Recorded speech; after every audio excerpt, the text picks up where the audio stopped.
पुनीत महंत जी मेरे साथ यहाँ बैठे हुए हैं। नमस्कार जी। बड़ी खुशी हो रही है आपसे मिलकर। चलो, मुझको भी बहुत खुशी हो रही है जी। साइड से चलते हुए मैं नदी में गिरा भी एक दो बार, बस यही चुनौती। और मैं अभी जो मैं लेटेस्ट कर रहा हूँ, मैं इन्हीं चीज़ों पे वर्क कर रहा हूँ।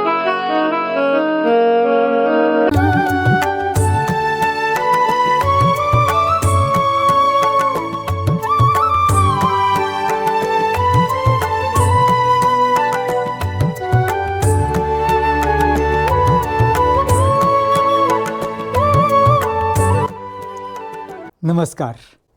आज हम बात करने जा रहे हैं एक अद्भुत और बेहद रचनात्मक कला के बारे में। उस कला का नाम है ड्रिफ्टवुड आर्ट। तो मेरे साथ ही यहाँ मौजूद हैं एक प्रतिभाशाली कलाकार जो समर्पित हैं ड्रिफ्टवुड आर्ट के लिए, पुनीत महंत जी। तो पुनीत महंत जी मेरे साथ यहाँ बैठे हुए हैं, तो आइए इनसे करते हैं बातचीत और जानते हैं ड्रिफ्टवुड आर्ट के बारे में। पुनीत जी नमस्कार। नमस्कार जी। बड़ी खुशी हो रही है आपसे मिलकर। चलो, मुझको भी बहुत खुशी हो रही है जी कि आज हम ड्रिफ्टवुड आर्ट के बारे में जानना चाहते हैं। तो हम जानना चाहते हैं क्योंकि मेरे मित्र घनश्याम जी ने बताया आपके बारे में मुझे, तो सोचा क्यों ना आज आपसे बात कर ली जाए। ठीक है। तो अपने बारे में थोड़ा सा बताएं कि ड्रिफ्टवुड आर्ट, क्योंकि ये सामान्य नहीं है। ड्रिफ्टवुड आर्ट ऐसा है कि अभी तक जहाँ तक मैं समझता हूँ ज़्यादातर छिपा हुआ एक आर्ट रहा है हमारे समाज में। तो आपका रुझान किस तरह से ड्रिफ्टवुड आर्ट की ओर आया, कहाँ से ये यात्रा आपने शुरू की? जैसे आप कह रहे हो कि जैसे ज़्यादा लोग नहीं करते इस चीज़ को, ये सच है बात। जैसे मैं भी देखता हूँ कि मतलब जो मैं काम कर रहा हूँ इसको हर कोई नहीं करता है, तो ये मेरा शौक़ है, शायद इसलिए मैं कर रहा हूँ इसको। तो काफ़ी समय हो गया मेरे को इसको करते करते, 35-36 साल के करीब कम से कम। तो पहले जब मैं शुरू में करता था तो इतना फाइन नहीं था मेरा काम। तो मतलब जैसे मेरे को कोई पीसीज मिलते थे नदी किनारे या कहीं भी बगीचों में, तो मैं लेके आता था और मोटा मोटा उसको रफ़ करके कुछ ऐसी चीज़ दिख रही है तो मैं उसको दिखा देता था।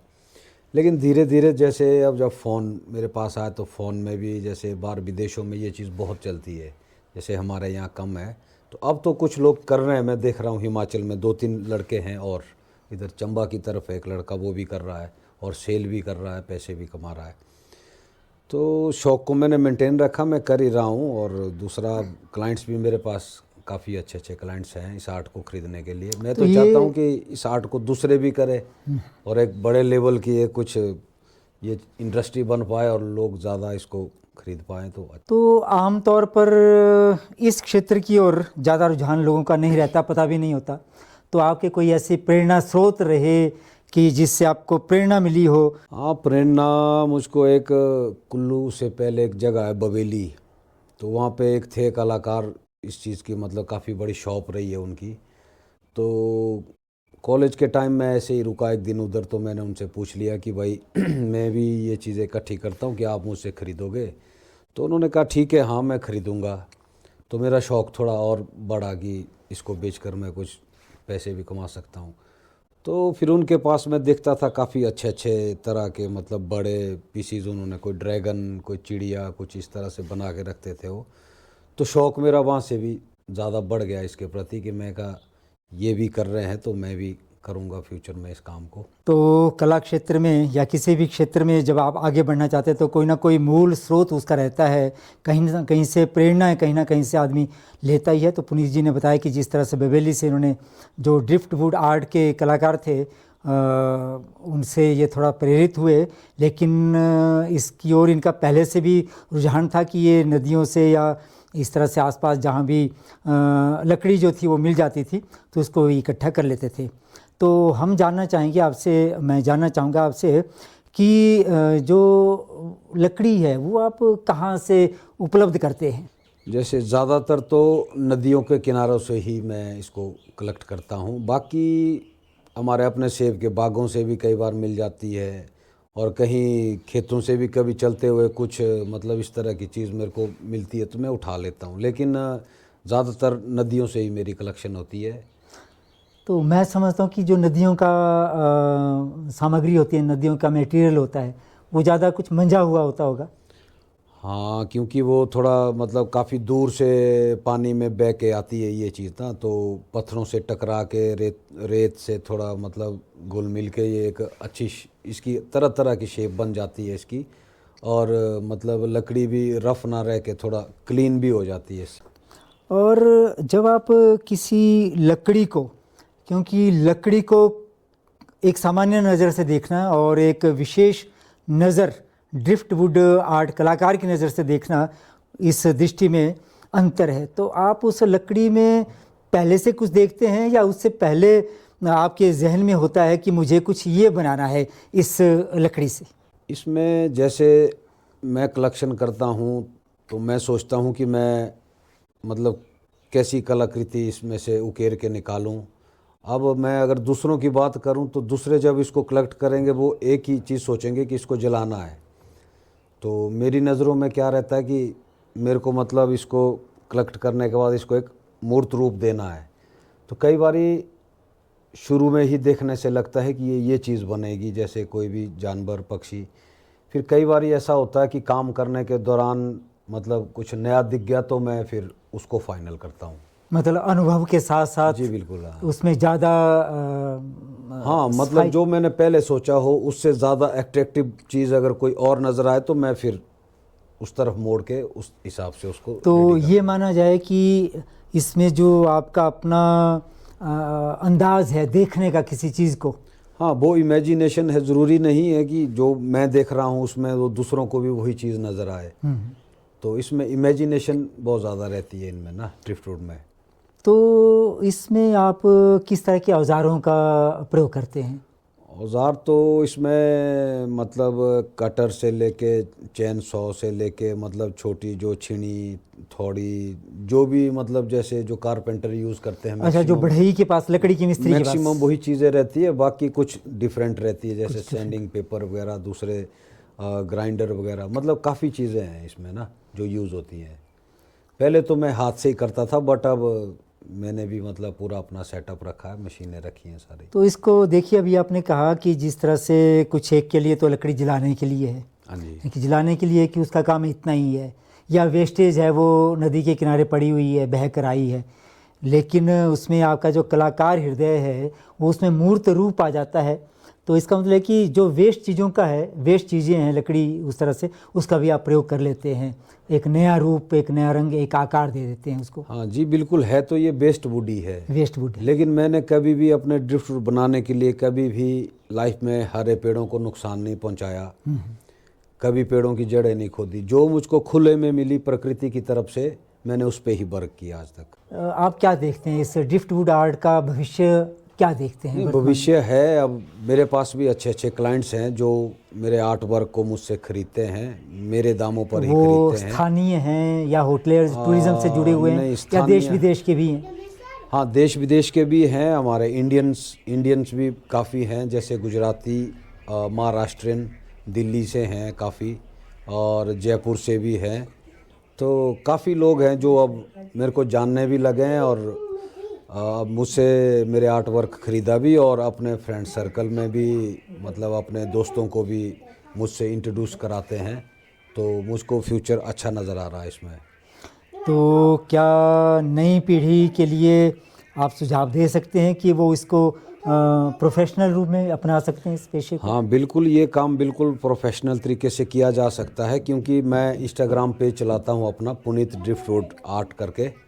तो उसमें मेरे साथ देश विदेश के मतलब बहुत सारे लोग जुड़े हैं जो कि खुद भी ड्रिफ्टवुड कलाकार हैं, तो उनसे भी मैं इंस्पायर होता रहता हूँ। पुनीत जी, बातों का सिलसिला जारी रखते हैं, और मैं जानना चाहूँगा कि ये ड्रिफ्टवुड आर्ट का कार्य करते हुए कभी कभी कोई चुनौतियों का सामना भी करना पड़ता है? नहीं, चुनौतियाँ तो मैंने ऐसी कोई महसूस की नहीं आज तक। मतलब शौक से करता हूँ ये काम, मतलब खुशी मिलती है मुझको ये काम करते हुए। चुनौतियाँ बस यही रही, जब काफ़ी शुरू की बात थी तो मैं कलेक्शन करने अकेला निकल जाता था अपने फोजल नाले के साथ साथ, काफ़ी डीप चला जाता था मैं जी। तो एक दो बार ऐसा भी हुआ कि जैसे मैं मतलब काफ़ी सारे पीस पीठ में ला रहा था, तो नदी क्रॉस करते हुए मतलब साइड से चलते हुए मैं नदी में गिरा भी एक दो बार। बस यही चुनौती फील की मैंने, इसके अलावा तो कोई अब देखिए जहाँ जो दूसरे लोग हैं वो अपने मौज मस्ती में लगे रहते हैं और ऐसे में भी पुनीत जी नदी के किनारे किनारे, दरिया के किनारे किनारे उन आकृतियों को ढूंढने की कोशिश में लगे रहे हैं। कोई ऐसी कलाकृति जो आपको बहुत प्रिय हो? हाँ, मेरे पास ऐसे काफ़ी पीस है मेरे पास, जिनको मैं शायद कभी सेल नहीं करना चाहूँगा। अच्छा। और मेरी नज़रों में उनकी मतलब कीमत मैं क्या कह सकता हूँ, वो अनमोल है मेरे लिए। उनको मैं ज़िंदगी में कभी नहीं बेचूंगा, वो हमेशा मेरे पास ही रहेंगे। तो आपका जो ड्रिफ्टवुड आर्ट है, इसमें आप किस तरह की कृतियाँ बनाते हैं? डेकोरेशन पीस हैं या आम जिंदगी में उपयोग में लाए जाने वाली कोई वस्तुओं का निर्माण आप करते हैं? जहाँ तक मुझको याद है, जब मैंने ये शुरू किया था, मतलब ये शौक़ जब जगा था मुझको जी, तो शुरू में मैं सिंपल बनाता था, जैसे लाया हल्की सी रबिंग बबिंग करके छोड़ दिया। लेकिन जैसे जैसे मैं देखता रहा दूसरों को, तो इसमें काफ़ी सारी चीज़ें हैं। जैसे मैं आपका स्कल्पचर बोलो, जैसे पक्षी, हिरन, हाथी, ये चीज़ें तो ठीक है, ये चीज़ें मैं शुरू से भी करता था। लेकिन धीरे धीरे मैंने थोड़ा सा चेंज किया। जैसे लोगों को यूज़फुल चीज़ें अगर दी जाए तो लोग ज़्यादा अट्रैक्ट होते हैं। तो मैंने क्या किया, जैसे table lamp, chair, hanging light, wall light, इसके अलावा एस्ट्रे, फूलदान, लॉकेट्स, छोटे छोटे पीसीज भी मैंने बनाना शुरू किया। तो अब और उसके बाद मेरे पास डिमांड्स भी आई। तो मेरा कहने का मतलब है कि अगर इसको थोड़ा अलग तरीके से किया जाए, जैसे यूज़फुल चीज़ें तैयार की जाए ड्रिफ्टवुड से, तो इसका फ्यूचर में फिर बिकने का बहुत ज़्यादा संभावनाएं ज़्यादा रहती हैं। बिल्कुल रहेगी। हाँ जी। तो प्रकृति से तो संपन्न का है, क्योंकि नदी नालों की सैर तो ये करते रहते हैं, तो बहते पानी के बहाव को भी देखते रहते हैं और उसी तरह से भाव जो हैं वो इनके हृदय में तरंगायित होते रहते हैं और उसी को आकार देते हैं। जैसा मैं अब तक समझ पाया हूँ कि उन्हीं भावों को आकार देते हैं पुनीत जी अपनी कलाकृतियों में। जी बिल्कुल। और जैसे इन्होंने बताया कि जो प्राकृतिक चीज़ें हैं, पशु पक्षी हैं, वो तो हैं ही हैं, लेकिन अगर उसके साथ साथ ऐसी वस्तु का निर्माण किया जाए जो दैनिक जीवन में भी उपयोगी होती हों, तो उसमें संभावनाएं ज़्यादा बढ़ जाती हैं कॉमर्शियल, व्यावसायिक दृष्टि से अगर जी। देखें। और मैं अभी जो मैं लेटेस्ट कर रहा हूँ, मैं इन्हीं चीज़ों पे वर्क कर रहा हूँ और इन चीज़ों को लोग खरीद भी रहे हैं मुझसे। तो बहुत अच्छा है। मुझे लगता है कि वो चीज़ें चलकर हमें देखनी चाहिए आपके खजाने में। वो चीज़ें भी जो आप बेचना नहीं चाहते हैं, जो आपके मन को भाती हैं, रूह जिसमें आपकी बसती हैं, और वो चीज़ें जो कॉमर्शियल आपने यानी कि छोटी से लेकर बड़ी चीज़ों तक हम देखना चाहेंगे। हाँ, मैं दिखाता हूँ आपको। तो चलिए आपको भी साथ ले चलते हैं। मेरे साथ हमारे मित्र घनश्याम कपूर जी हैं। ये भी घनश्याम कपूर जी का ही विचार रहा है कि पुनीत महंत जी से इन्होंने मेरा मेल करवाया और मैं आज महंत जी के साथ यहाँ बैठा हूँ। इनके खजाने में चलते हैं और उन कलाकृतियों का अवलोकन करते हैं। चलिए।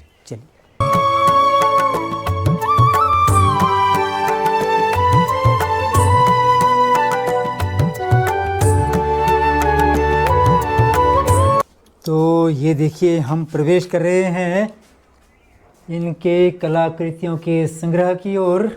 ये कक्ष बहुत खूबसूरत हुआ। तो यहाँ तो पूरा का पूरा माहौल ही बदल गया है और ऐसा लगता है जैसे हम बड़े शांत वातावरण में आ गए हैं और ऐसी खूबसूरत कलाकृतियाँ हैं यहाँ जिन पर हम दृष्टिपात करेंगे और मेरे साथ आप भी। थोड़ा इनको मतलब व्यवस्थित तरीके नहीं रखी दे रहे, थोड़ा सा कोई बात नहीं, डिस्प्ले नहीं है आपका।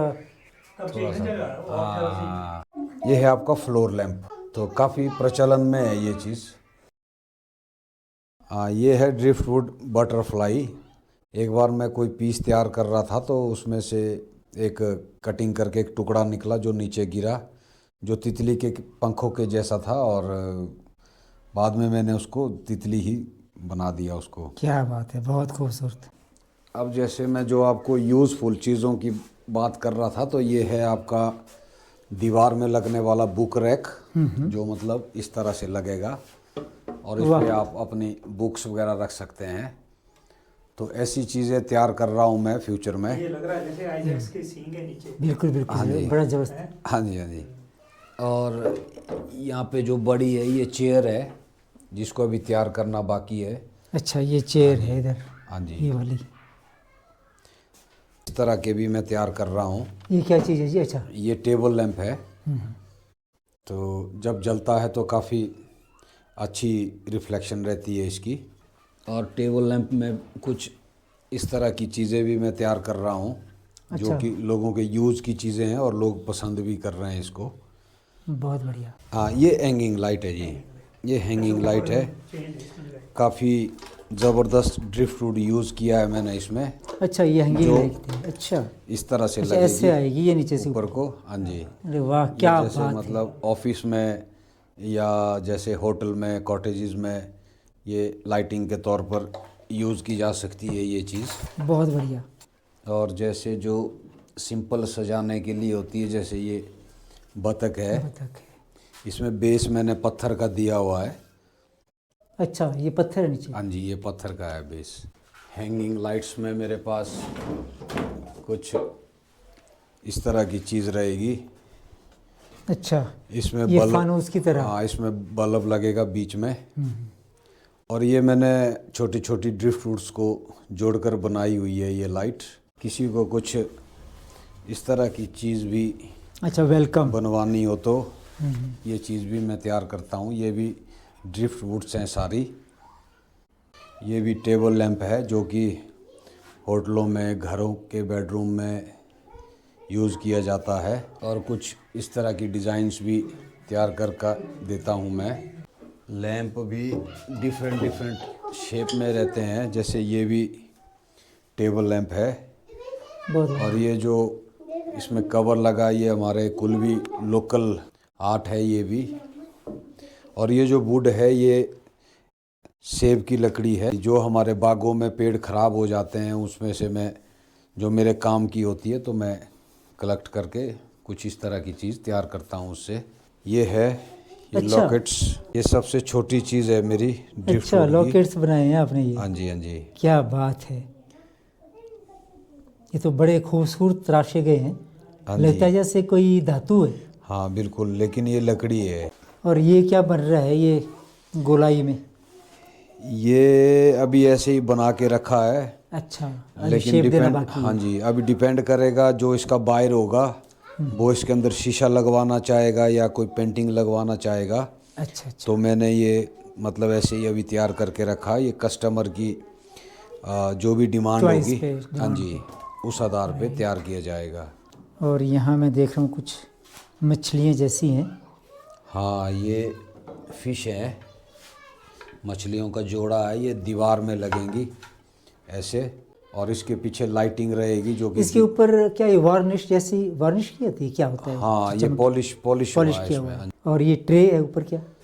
हाँ, ये ट्रे है, ये ड्राई फ्रूट सर्व करने के लिए लकड़ी के फूलदान है। फूलदान है। बात चली थी पसंदीदा वो चीज़ें जिनको आप बेचना नहीं चाहते किसी को। हाँ, वो थोड़ा दूसरे कमरे में है, मैं लाता हूँ।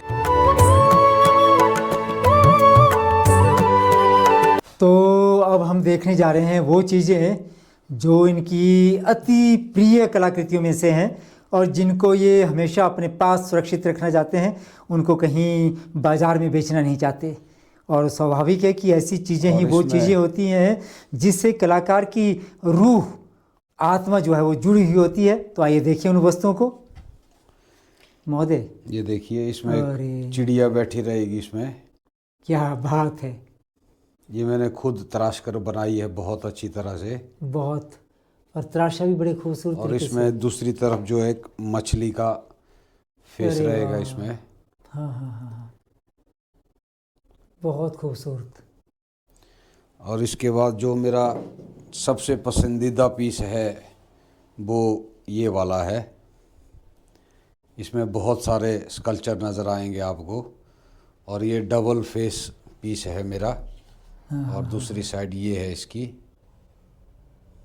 इसको मैं कभी नहीं बेचना चाहूँगा, ये हमेशा मेरे पास ही दूसरी तरफ भी रहेगा। दिखाएं वाला। अरे वाह। और ये आँख जो है ये भी नेचुरल है इसमें। ये आंखों पर। हाँ जी, ये वाली। हाँ नेचुरल है। अरे चोंच। हाँ, ये चोंच है इसकी। ये एक्चुअल में ना पक्षी का जोड़ा है इसमें। और फिर उसके बाद ये यूनिक सा पीस है ये वाला। ऐसे डिज़ाइन का पीस मेरे पास सिर्फ एक ही है। वाह, बहुत खूबसूरत। उसके बाद ये है, देखिए, ये मतलब परी जैसी शेप है इसमें। वाह, हाँ परी जैसी शेप। ये कुछ इस तरह के पीसीज हैं जो मेरे को बहुत प्रिय हैं, मतलब इनको मैं सेल नहीं करूँगा कभी भी। वाकई इनको देखकर तो रूह खुश हो गई। ये भी ये जुड़े हुए देखिए हैं, कितनी टूना अच्छी ये चिड़िया लग रही है। बड़ी जबरदस्त है ये। और इन्होंने फिनिशिंग भी मतलब- इसकी बहुत अच्छी दी है। बड़ी जबरदस्त पीस है। अरे वाह, हाँ, एक अच्छा, अरे क्या बात है।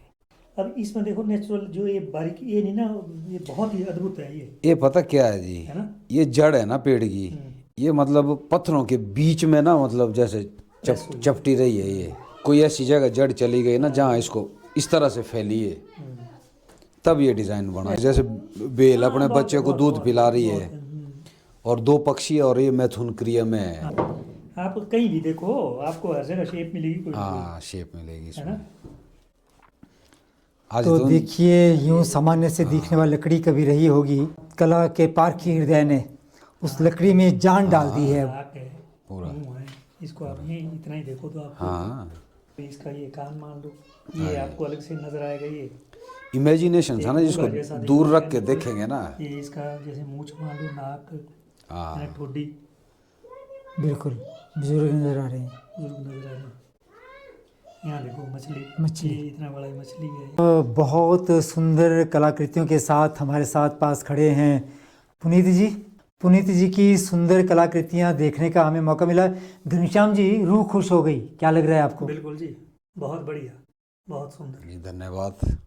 तो आपकी अभी प्रदर्शनियाँ भी आपने लगाई हैं, वो कहाँ कहाँ लगी हैं आपकी प्रदर्शनियाँ? प्रदर्शनियाँ मैंने ज़्यादा तो नहीं लगाई है। जैसे नगर में है रॉरिक आर्ट गैलरी, वहाँ मैंने एग्जीबिशन लगाई थी। फिर और मनाली क्लब हाउस में एग्जीबिशनें होती रहती है मेरी, और एक दो बार मैंने कुल्लू में भी लगाई है। क्या रिस्पॉन्स रहता है लोगों का? एग्जीबिशन में लोग प्रोत्साहन तो बहुत करते हैं, बट खरीदार एग्जीबिशनों में कमी, यहाँ की एग्जीबिशनों में कमी है। पुनीत जी के साथ हम खड़े हैं इनके घर के प्रांगण में। इनकी जो पसंदीदा जो रूहानी चीज़ें हैं वो इनके हाथ में हैं। पुनीत जी, अगर आपसे कोई संपर्क करना चाहे आपके कलाकृतियों के संबंध में तो कैसे किया जा सकता है? व्हाट्सअप मैसेज कर सकते हैं। मुझसे मिलना भी अगर हो तो दौड़ा गांव में है मेरा घर, विष्णु मंदिर के पास। तो बाकी मेरा फ़ोन नंबर है 9816761280। तो इस नंबर पे आप कॉल करके भी जो भी जानकारी लेनी है तो ले सकते हैं आप। इंस्टाग्राम मेरा इंस्टाग्राम पेज है मेरा, पुनीत ड्रिफ्टवुड आर्ट करके, driftwood art in Kullu Manali के नाम से है। तो पुनीत ड्रिफ्टवुड आर्ट के नाम से इंस्टाग्राम पे इनकी आईडी है। अगर इनके कार्यों को और ज़्यादा विस्तार में आप देखना चाहते हैं तो आप इनके इंस्टाग्राम अकाउंट पे जा सकते हैं, देख सकते हैं। तो बहुत अच्छा लगा आज आपसे मिलकर, बहुत बहुत शुक्रिया। बड़ी अच्छी जानकारी मिली, और मैं आशा करता हूँ कि आप भी लाभान्वित होंगे इन कलाकृतियों को देखकर। इनके बारे में आपको जानकारी दी गई हमारे पुनीत जी के द्वारा। तो शुक्रिया, धन्यवाद। धन्यवाद आपका भी, शुक्रिया। बहुत बहुत धन्यवाद।